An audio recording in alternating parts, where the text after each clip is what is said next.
ရာမယ်မကယ်တင်နိုင်ခဲ့တဲ့ဘာစီလိုနာဖလားတစ်လုံးအားလုံးပဲမင်္ဂလာပါခင်ဗျာအီဂရစ်စပေါ့ကနေပြန်လဲကြိုဆိုလိုက်ပါတယ်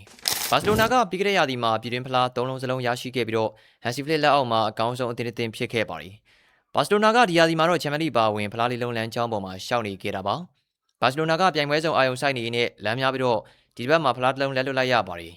ဘာစီလိုနာကစပိန်စူပါကပ်ဖိုင်နယ်မှာခါတီးပြိုင်ပွဲရီယယ်မက်ဒရစ်ကိုအနိုင်ယူပြီးတော့ဖလားတစ်လုံးသိမ်းပိုက်ထားပြီးဖြစ်ပါတယ်ဒုတိယမြောက်ဖလားပြိုင်ပွဲဖြစ်တဲ့ကိုပါတယ်ရီမှာလည်းဘာစီလိုနာတို့ခြေနေကောင်းပြီးတော့ဆီမီဖိုင်နယ်အဆင့်ထိရောက်ရှိလာခဲ့ကြပါတယ်။တကယ်ဆိုရင်ဘာစီလိုနာအတွက်ရီယယ်ဆော့ဆော့စီစီပြုတ်ထားတဲ့ဖလားပြိုင်ပွဲဟာနောက်ထပ်ဖလားတစ်လုံးဖြစ်နေရမှာပါ။ဒါပေမဲ့ဘာစီလိုနာကတော့အက်တလက်တီကိုမက်ဒရစ်ကိုမကျော်နိုင်ခဲ့ပေနှစ်ကျော်ပေါင်း4-3နဲ့ရှုံးနိမ့်သွားခဲ့ပါတယ်။တကယ်တော့ဘာစီလိုနာအတွက်မျှော်လင့်ချက်မရှိခဲ့တာကပထမကျော်ကလေးကပါ။ဘာစီလိုနာကစိုးရတဲ့အားနည်းချက်တွေနဲ့အက်တလက်တီကိုမက်ဒရစ်ကို4-0နဲ့ရှုံးနိမ့်ခဲ့ပါတယ်။ပွဲစားချင်း6မိနစ်ကနေစလို့ပထမပိုင်းတစ်ပိုင်းလုံးပေါ်ဆဆပေးလိုက်ရတဲ့ဂိုးတွေကဘာစီလိုနာကိုပထမကြော်ကလေးကရှုံးနေပြီးသားဖြစ်စေခဲ့ပါတယ်။ဒါပေမဲ့ဂျာရက်မှာဘာစီလိုနာကလီဗန်တေးကို3-0 ဗီလာရီယက်ကို4-1နဲ့အနိုင်ရရှိလိုက်တာဆိုတော့ဒီပွဲမှာလည်းဂိုးကွာချချက်ကိုရှော့ချပြီးဖိုင်နယ်တက်နိုင်လိမ့်မယ်လို့မျှော်လင့်ခဲ့ကြပါတယ်။ဘာစီလိုနာကစားမတွေကိုယ်တိုင်ကလည်းသူတို့ဒီတောင်ကိုကြော်ဖြတ်နိုင်တယ်လို့ကြွေးကြော်ခဲ့ကြတာပါ။ပရိသတ်တွေကလည်းပွဲမစခင်မှာငါတို့ပြန်လာနိုင်တယ်ဆိုပြီးတော့ကန်နောင်ရဲ့အချိန်ဝါကိုပြသနေကြပါတယ်။တကယ်တမ်းဒုတိယကြော်ကိုကန်နောင်မှာရှင်မြန်ကစားကြတဲ့အခါမှာဘာစီလိုနာကလွှမ်းမိုးကစားထားပါတယ်။အက်တလက်တီကိုကပြန်တိုက်ဖို့စိတ်ကူးမရှိဘဲခံစစ်တက်ကစားနေပါတယ်။အဲဒါကြောင့်ဘာစီလိုနာလည်းဘောလုံးပိုင်ဆိုင်မှု81ရာခိုင်နှုန်းနဲ့အသာစီးကစားရင်း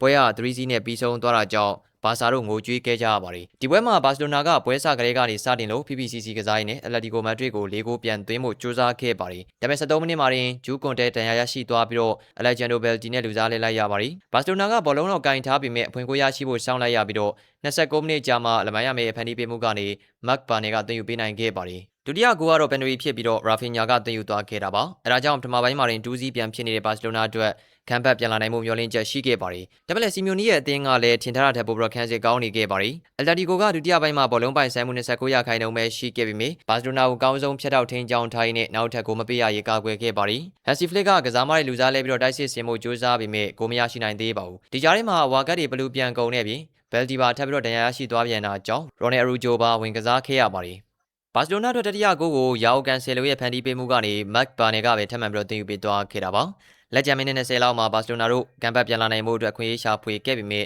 အက်တလက်တီကိုတို့ကိုထိုးဖောက်လို့မရတော့တာကြောင့်3-0နဲ့ပဲပြီးဆုံးသွားခဲ့ပါတယ်။ဘာစီလိုနာတို့အကောင်းဆုံးစူးစမ်းခဲ့ပေမဲ့နီးစပ်တဲ့အဆင့်ကိုပဲရောက်ရှိခဲ့ပြီးတော့အန်အောလောက်ဆရာတွေကတော့တကယ်ဖြစ်မလာခဲ့ပါဘူး။ဘာစီလိုနာတို့ကကိုပါတယ်ရီကိုမကာကွယ်နိုင်တော့ပေမဲ့အာယုံဆိုင်ဆရာလာလီဂါနဲ့ချန်ပီယံလိတော့ကျန်နေပါသေးတယ်။ဘာစီလိုနာကလာလီဂါမှာအဆင့်1ကနေရီယယ်မက်ဒရစ်ကို4မှတ်ဖြတ်ထားပါတယ်။ချန်ပီယံလိမှာလည်းနျူကက်ဆယ်နဲ့16အသင်းအဆင့်ကိုရှင်ပြိုင်ကစားမဲ့ဘာစီလိုနာကဖလား3လုံးအိမ်မက်တော့ဆက်မှတ်နိုင်ပါသေးတယ်။အက်တလက်တီကိုကတစ်ဘက်ကတက်လာမဲ့ဘီဘာအိုဒါမှမဟုတ်ရီယယ်ဆိုစီတဲ့အသင်းနဲ့ရှင်ပြိုင်ကစားမှာပါ။ဒီကိုစင်မြူနီတို့ဒီယာဒီဖလားတစ်လုံးကင်မြောက်နိုင်ရေးအတွက်ကိုပါတယ်ရီကအရေးကြီးတာကြောင့်ဖိုင်နယ်မှာလည်းပြိုင်ဘက်ကိုဆက်လက်နိုင်ယူဖို့လိုအပ်နေတာဖြစ်ပါတယ်။ကိုပါတယ်ရီဖိုင်နယ်ကို AB19 မှာရှင်ပြိုင်ကစားသွားမှာလည်းဖြစ်ပါတယ်။ကြည့်ရှုပေးခဲ့တာအားလုံးကိုကျေးဇူးအထူးတင်ရှိပါတယ်ခင်ဗျာ။